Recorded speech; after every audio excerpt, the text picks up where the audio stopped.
Today we're going to be learning about the end times in relation to the story of Noah in Genesis and what Jesus says about the days of Noah, because there's not a whole lot about the days of Noah in Genesis. We're going to find that out and what Jesus says, and you put them together, we can learn a lot about the days of Noah. And it says, in the last days, it will be like the days of Noah. We're going to be starting in Genesis chapter 6, verse 3. Then the Lord said, "My spirit will not struggle with man forever. He will die. He will have only 120 years to live until I judge him." The Nephilim were on the earth in those days. That was when the sons of God went to the daughters of men and had children by them. The Nephilim were the heroes of long ago. They were famous men. Nephilim were also on the earth later on. The Lord saw how bad the sins of man had become on the earth. All of the thoughts in his heart were always directed only towards what was evil. The Lord was very sad that he had made man on the earth. His heart was filled with pain. So the Lord said, "I created man on the earth, but I will wipe them out. I will destroy people and animals alike. I will also destroy the creatures that move along the ground and the birds of the air. I am very sad that I have made man." But the Lord was pleased with Noah. Okay, here is the story of Noah. Noah was a godly man. He was without blame among the people of his time. He walked with God. Noah had 3 sons. Their names were Shem, Ham, and Japheth. The earth was very sinful in God's eyes. The earth was very sinful in God's eyes. It was full of mean and harmful acts. God saw how sinful the earth had become. All of the people on earth were leading very sinful lives. So they weren't all bad, like everything they did wasn't bad, but they were leading very sinful lives. We must not lead very sinful lives. If we sin, we need to repent and turn back to the good side, if you know what I'm saying. They were leading. They were not even caring, basically, what God's thoughts were, and they were just leading their sinful lives at this time. So God said to Noah, "I am going to put an end to all people. They have filled the earth with their harmful acts. You can be sure that I am going to destroy both them and the earth. So make yourself an ark." Okay? Jesus is the ark. He is the way out of the punishment the wrath of God. The way out was the ark. And they had 120 years as Noah was building the ark to join him in the building of the ark and to quit living these harmful acts and leading sinful lives. They saw Noah spent 120 years building the ark, but nobody did anything. They just laughed at him. They were just mocking him. "God's not coming. Why are you wasting your time following the Lord? God didn't tell you to build no ark. That's insane." Whatever they were saying. But they had 120 years as Noah and his family were building this ark, guys. He gave them grace. That was their chance of grace. They had 120 years to repent, but they didn't because they were living very sinful lives, harmful acts. They were, what did it say over here? They were directed only towards what was evil. The Lord was very sad. The Lord saw how bad the sins of man had become on the earth. Okay, so now let's look at the New Testament. What does Jesus say? Because this is all we can gather from this. Okay, but one other thing I wanted to show you guys, and this is very, very interesting to me, that in Genesis chapter 7, this is verse 5. Noah did everything the Lord had commanded him to do. He built the ark. Okay, he got all the animals of 2 of every kind and this and that. He got everything together. Noah was 600 years old. Okay, when the flood came on the earth. He and his sons entered the ark. His wife and his sons' wives went with them. They entered the ark to escape the waters of the flood, to escape the wrath of God. Jesus is the ark. Jesus carried away the family that was considered righteous in their time. Okay? To escape the wrath of God, basically. The wrath was the flood that he put on the earth. Now we're in Luke chapter 21. Verse 34, "Be careful if you aren't. Your hearts will be loaded down with wasteful living, drunkenness, and the worries of life. Then the day of the Son of Man returns will close on you like a trap. You will not be expecting it." The end of time, when Jesus comes back to sift the wheat from the straw, guys, we're gonna be living normal lives. There's not gonna be all these things. Like, there's going to be things. If you read the entire chapter, there's going to be earthquakes, and there's going to be storms, and there's going to be all these things. But when Jesus comes, it's going to be mostly, people are going to be living mostly normal lives, with the exception of, there's a few things going on around the world, but in general, like, people are going to be doing their normal thing. So be careful. If you aren't, your hearts will be loaded down with wasteful living, drunkenness, and the worries of life. Then the day of the Son of the Man will return and close on you like a trap. You cannot get out once it closes. Once he comes, you are stuck. You will not be expecting it. The day will come upon every person who lives on the whole earth. Always keep watching. Pray that you will be able to escape. This is what I wanted to show you in Luke. Pray that you will be able to escape all that is about to happen. Also pray that you will not be judged guilty when the Son of Man comes. What is about to happen? Escape all that is about to happen. When the Son of Man comes, we want to escape all that is about to happen. The wrath of God is about to happen. We can escape it. He is coming for us that are ready. If you're ready, you will escape the wrath, just like he did in Noah. And the same word, escape. Noah and his family escaped in the ark, which was Jesus. We will escape with Jesus into the sky. We will not go through the wrath. Escape what? Escape all that is about to happen. We do not want to be there when all this stuff happens. All this stuff that you hear about is after Jesus' return. Jesus is coming back for us, and then the wrath is coming. Guys, Sodom and Gomorrah, they escaped the wrath. Who didn't? The wife, she looked back, and she would turn into a block of salt. And the entire town, the whole entire place was destroyed by fire. God is coming to destroy the earth by fire again after we escape all of the things that are going to happen, and then he's coming back to destroy the earth with fire. But I can't get into all this because I'm making a whole playlist and I'm getting excited, guys. Come on now. Talking about the last days, and the last days will be like the days of Noah. Well, here is what I want you to know. There will be terrible times in the last days.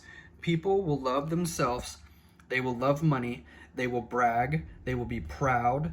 They will tear others down. They will not obey their parents. They won't be thankful. They won't be holy. They won't love others. They won't forgive others. They will tell lies about people. They will be out of control. They will be wild. They will hate what is good. Hate what is good. They will turn against their friends. They will act without thinking. They will think they are better than others. They will love what pleases them instead of loving God. They will act as if they were serving God, but what they do will show they have turned their backs on God's power. Have nothing to do with these people. They are the kind who worm their way into the homes of silly women. They get control over them. Women like that are loaded down with sins. Women that just crawl into men's beds are loaded down with sins. They give in to all kinds of evil longings. They are always learning, but never come to know the truth. They learn a lot of things, but they don't learn the truth. Same with men. Now let's hear Jesus' words in Matthew chapter 24, verse 3. Jesus was sitting on the Mount of Olives. There the disciples came to him in private. Tell us, they said, when will this happen? And what will be the sign of your coming? What will be the sign of the end? Jesus answered the disciples, keep watch. Be careful that nobody fools you. Many will come in my name. They will claim I am the Christ. They will fool many people.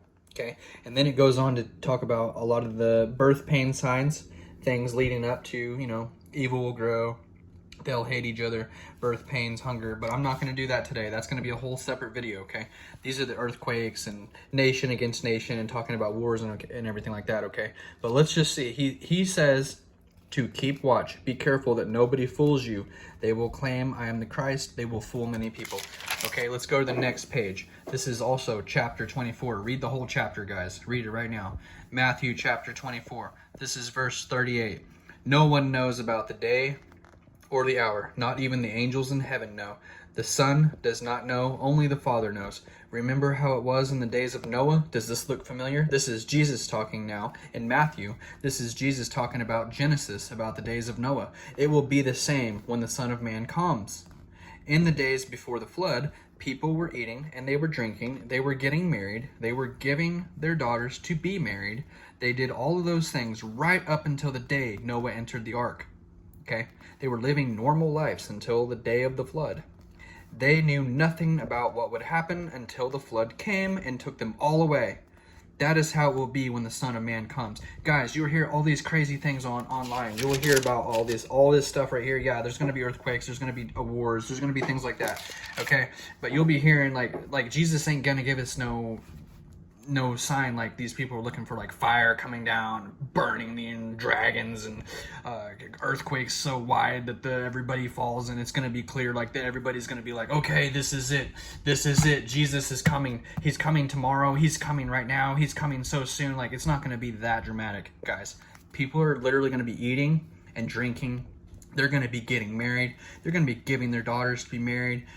They did all those things right up until the day Noah entered the ark. Everybody was making fun of Noah up until the day that he closed the door. Once he closed the door, all those people, when they saw the waters coming, they started rushing to that ark. I'm sure they had 120 years to get there. They had 120 years to help Noah and his family. Yet they laughed and sat and watched Netflix and did all these crazy degenerate things. They did not. And then as soon as the water came, they remembered, oh wow, that guy's been working on an ark for 120 years. And they all rushed, but it was too late because the rushing waters fled and drowned them all. It was too late. Let's keep going. 2 men will be in the field. 1 will be taken and the other left. 2 women will be grinding at the handmill. 1 will be taken and the other left. Okay? So keep watch. He says this the second time. What are we watching for? We're watching for the signs. What signs? The signs that he gives us here. Read the whole chapter. I'll be making a video later though. If you stay close and follow along, we'll get to it. So keep watch. You do not know on what day our Lord will come. You must understand something. Suppose the owner of a house knew the time of the night. Let's just say you knew when a robber was going to come, and then he would have kept watch. I would have watched and kept watch for this robber if I knew he was coming, but Jesus ain't coming like that. Jesus is coming randomly. We must be ready. We must keep watch. Okay? He would not have let his house be broken into. You would have been standing there with a gun. But you don't know, so you're not standing there, and Jesus is just going to come randomly. So you also must be ready. The Son of Man will come at an hour when you don't expect him to. Suppose a master puts one of his servants in charge of the other servants in his house. The servant's job is to give them their food at the right time. The master wants a faithful, wise servant for this. It will be good for the servant if the master finds him doing his job when the master returns. The master is Jesus. This is symbolic, guys. Jesus is the master. And when he returns, you better hope that we're not living in fornication. You better hope we're not living degenerate lives and going clubbing at the strip club. You better not be sitting at the strip club rubbing some girl. You better not be having some guy's wife over to your house. You better not be getting drunk. You better not be smoking drugs. You hope when Jesus comes back, the master, when he comes, you better be doing the right thing. That's what this is saying. When the master returns, what I'm about to tell you is true. The master will put that servant in charge of everything he owns if you're doing the right thing. It will be good for the servant if the master finds him doing his job. You're doing the right thing. He can trust you, just like Joseph was trusted from Pharaoh. Pharaoh put Joseph second in command, but basically number 1 in command of all of Egypt because Pharaoh trusted Joseph. Joseph was without blame as far as Pharaoh is concerned. He was always happy with him. He put him in charge of everything. He was just some little guy. He wasn't anything special, but he was in charge of everything because he always did the right thing. Okay. His job when the master returns, what I'm about to tell you is true. The master will put that servant in charge of everything he owns, just like Joseph. Let's be like Joseph. But suppose that servant is evil. Suppose that he says to himself, my master is staying away a long time. He's not coming anytime soon. Suppose he begins to beat the other servants, and suppose he eats and drinks with those who drink too much. Then the master of the servant will come back on a day the servant doesn't expect him to. Oh, he's sleeping with 2 men are together, 2 women are together. It's not a big deal. We've been doing this for years, but no, I'll change one day or I won't. It doesn't really matter. God's rules don't matter. He will return at an hour the servant does not know. Then the master will cut him to pieces. He will send him to the place where pretenders go. There people will sob and grind their teeth. We're talking about hell. God is talking about hell right here. Where else would you sob and grind your teeth? You pretenders? We better straighten up.